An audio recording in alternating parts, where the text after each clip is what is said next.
Okay, well, good morning all. Let me just start off by saying I rarely like to concede my time because I get a real kick out of sharing with you all the positive news you bring the agency, and I get to share that with you. But this morning, there's something even more inspiring, and that is the impact that you all have on our young folks that one day will be sitting at this table being the next scientists and engineers and so have you. I know this type of impact to young people is dear to Ed, it's dear to the ninth floor, to you all. And the ninth floor is why we have the cameras here, because they want to document what you're going to see this morning and make a show out of it and tell the world. It's about inspiring people to go into STEM careers. And today, you're going to get it up close and personal. And to set the tone for this, I'm going to ask Orlando Figueroa, who I don't know if I ever told him that, but when I was I was actually an intern at NASA headquarters back in the 80s. He was one of my my mentors. So, ladies and gentlemen, Orlando Figueroa.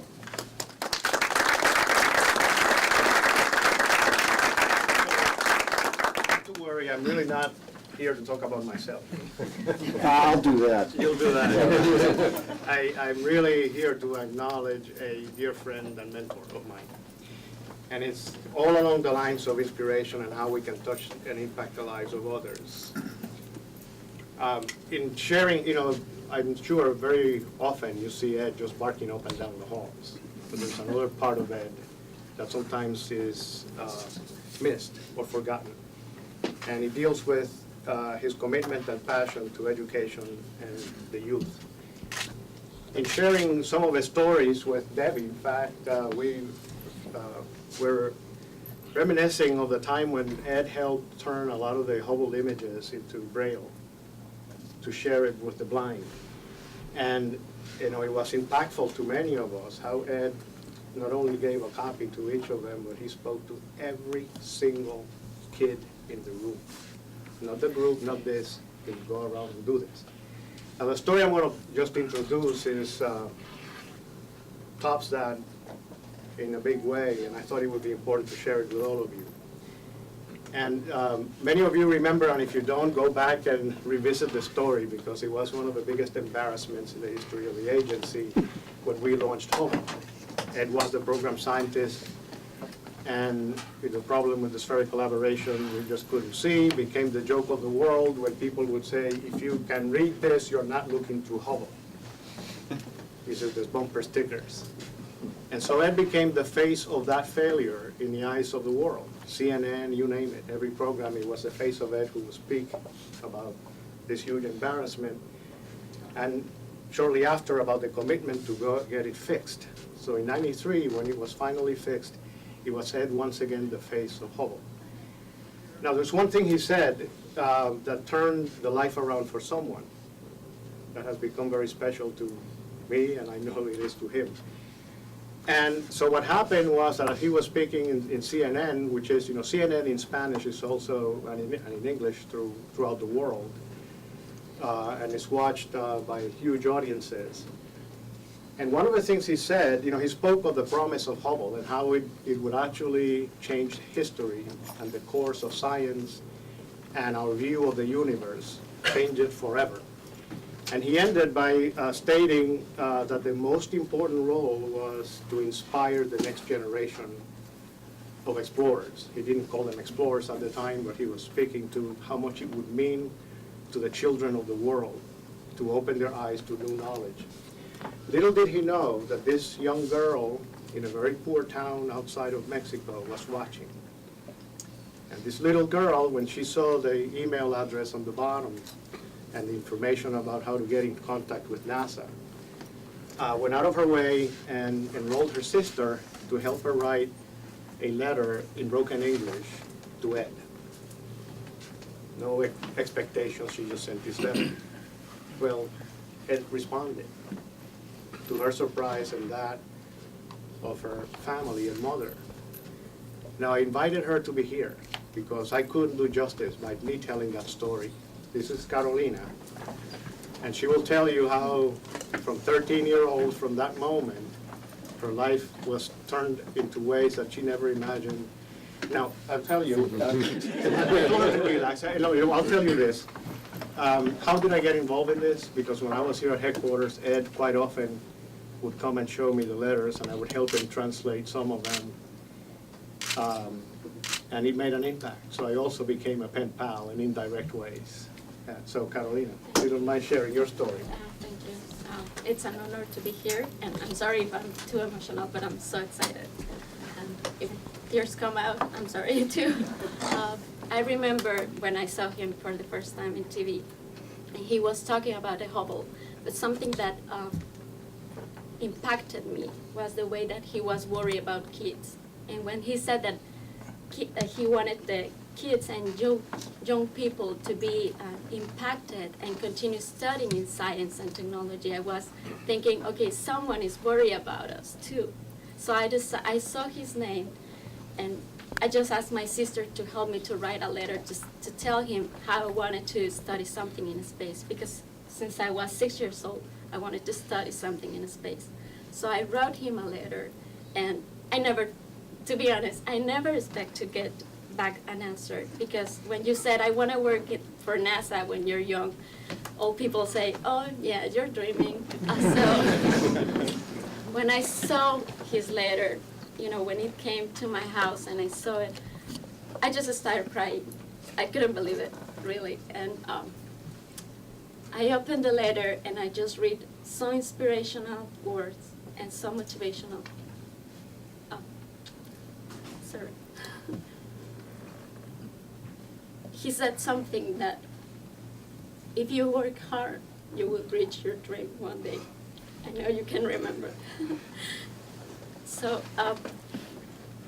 you motivated me in a variety of ways, and you challenged me to continue working hard for this dream. And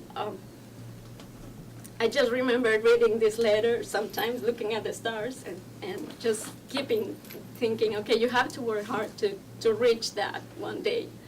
And I remember when I was 16, I won a science prize in Mexico because I wrote something about quasars, because I knew that he was an astronomer. So I wanted to continue doing something related to him.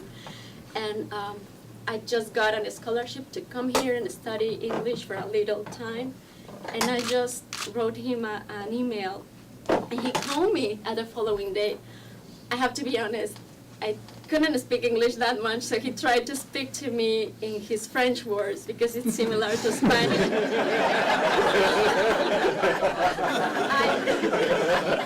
But you can see how much he wanted to talk to me and tell me, okay, continue dreaming, continue working hard, you can do it. And that's something that impacted me. He trusted me. He trusted in my dream. And not all, and it's not all. I mean, when I came, he gave me when he called me, he gave me the surprise that he made a tour for me at NASA Goddard Space Flight Center, and he took me to a clean room. I had to wear the bunny suit. I was so excited, you cannot imagine. And I saw the mock-up of the Hubble Space Telescope there. It was huge to my eyes. I didn't see something like that from a poor family in Mexico, no space technology there, so it was amazing. And that challenged me to become an engineer, actually, to study something related with space, but in engineering field. So I studied physics engineering, and then my major was in technology of materials. But after I graduated, I had a car accident, and I couldn't walk for so long, and I'm sorry. I lost my memory, and I just give up, really. Sorry. And I wrote him a letter to tell him what happened. When I started recovering my memory and I had therapists to continue talking and speaking and everything, he told me something that impacted me again. And that's what I continue doing this. He said, maybe it's going to take you a little longer, but the star will be there for you to reach it. And yeah, now I graduate from 2 masters in aerospace, and I can say that thanks to you, thanks to your challenge, to your motivation, and I can tell to everyone that if it wouldn't be for you, if it wasn't for you, I wouldn't have gone this far. Thank you very much.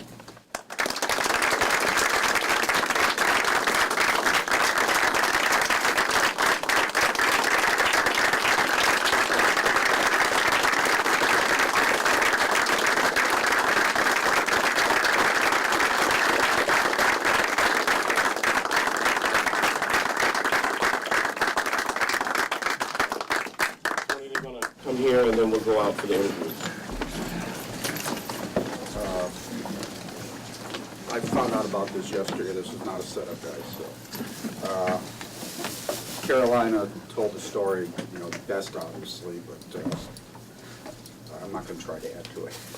But I did. I still have it. Wow. She made this for me when, how old were you? I don't know. 10, 11, Yes, 12? I think so. It's a little embroidered Hubble Space Telescope. Still sits in my desk. I'm very proud to be able to give you a copy of my first book, okay? And it says to Carolina, always follow your dreams. Enjoy our universe through the eyes of this Hubble Space Telescope. All the best.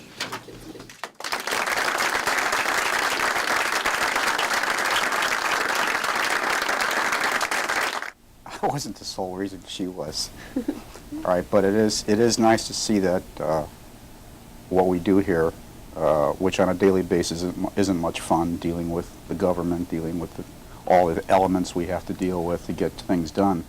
But it was a long, hard job to get Hubble up there. It was even a harder job to fix it and make it right. But seeing all the science come out is great. But seeing something like this, someone actually being inspired by Hubble to take herself out of, a poor condition and get 2 master's degrees in engineering, that's the future, and that makes it all worth it.